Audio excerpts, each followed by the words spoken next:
So you got a Baja Board S2 without lights and you want to add the lights on at a later date. This video is going to show you how to do it. First thing, take the deck off.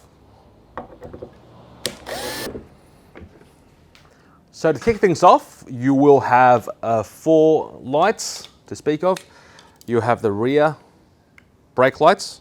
You have the front, the main headlight with all the attached cable looms. And you have the 2 small indicator lights. The front light is secured by 2 M5 sized screws. The screws will come with your light, of course. So to make life easier for yourself, you can remove or at least swing up the shock absorber to make room to access the mounting positions. Now, if this area is a bit too tight to unscrew, you might have to put a bit of heat onto the bolt to melt the Loctite inside. And also in the process, loosen up the actual shock so you don't have the whole thing under a lot of compression when you're trying to take it out.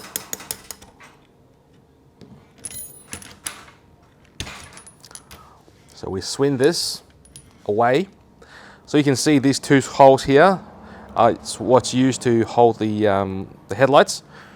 Now they're free to access. We're going to put the back one in first. So now the back one is in. To get the front in, you will see the actual light is a bit over the hole, so you can't really get an Allen key there. The trick is just to bend the light a bit. Bend that out of the way. Stick this in. Now I'm doing this by finger, but if you've got a power drill, you can see how easy that is, and then you just bend the light back slightly and you've got yourself the front light installed. Now to run the actual cable back into the box, you will see that there's a little channel between the gasket. You want to make sure the cable sits in there, and the remainder of this is really just a matter of tidying up the cable and securing cable to the bulkhead with some zip ties.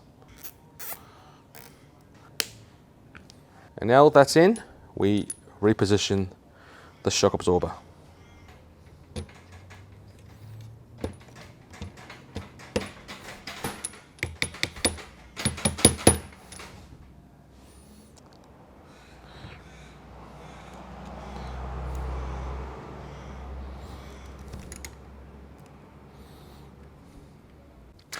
Now we come to the rear of the board, which will have the 3 lights, the 2 indicators and the brake light. There's no particular order you got to do this in, and in this case you don't need to remove the shock absorber at all. I like to put the rear light in first, and you will have a screw that will hold it in place. And in this case, no need to bend.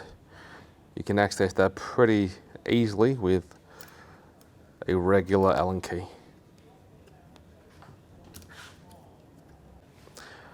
Next, you'll have the 2 turn indicators. Now the actual assemble procedure for those are exactly the same, except on either side.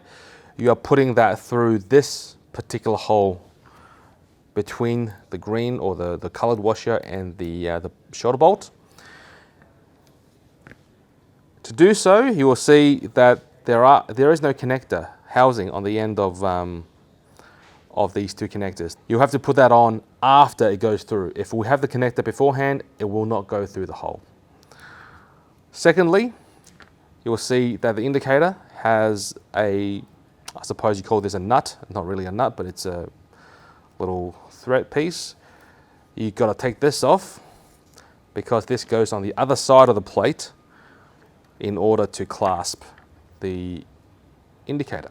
So for both of these, you take off, you run, and by the way, it doesn't matter which light goes to which side, it's the same light. You run this through, the light goes through, and you do the same in this case for the left side. runs through, the light goes through. You now reposition the nut onto the screw. Now normally I would suggest putting a bit of Loctite in there, but really there's nowhere for this light to go. So, and also in the future, if this light does burn out, you want to remove it, it's a bit easier to take up without lock nut.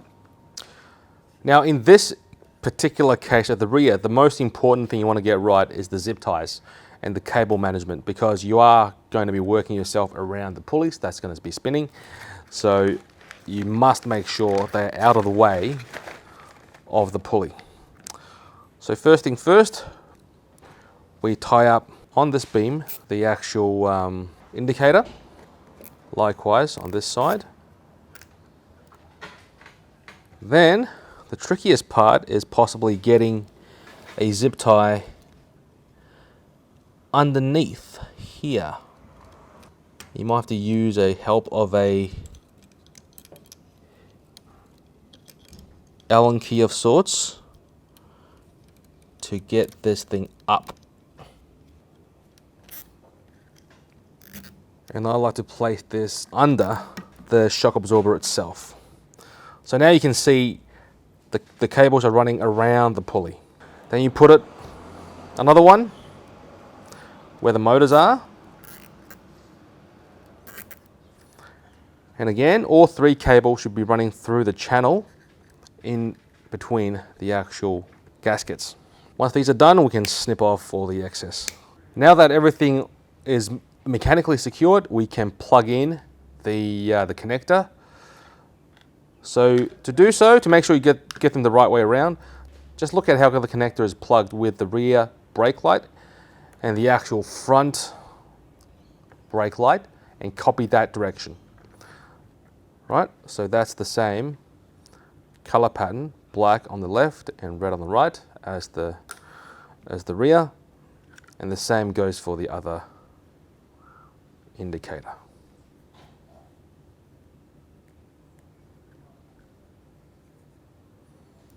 Once you plug them in, give it a pull to make sure they can't come loose, and all the connectors are now installed.